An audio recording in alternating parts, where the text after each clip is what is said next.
The project known as Southside Rising took a step closer to becoming a reality tonight in Elmira. The plan aims to redevelop and repurpose areas of the struggling south side of the city. Tuesday, the Development Department unveiled their vision for the future. Redeveloping Brand Park Pool and sprucing up abandoned properties. Just a few of the goals for the Southside Rising redevelopment project. We're also looking for some changes in housing stock to try to improve the housing stock in the area. We're looking strongly at programs and zoning changes that will help us do that. The Brand Park Pool redevelopment would fill the pool in and create a park with plants, grass, and a children's play area, and a stage where the pool deck is now.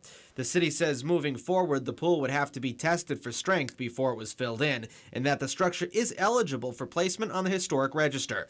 The plan also calls for renovations to properties depressed after industries left Elmira. Possible retail use, possible housing use, but ways that we can use those old areas that really led to this whole project.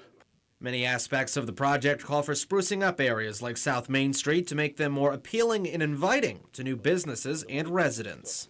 There is obviously a clamoring for either light industrial or retail to try to drive this local economy. Many of the people like Natalie Hughes who came to the workshop Tuesday night were pleased that the city was trying to move forward. Adding trees and planting grass, and I think that's the first step that they should do.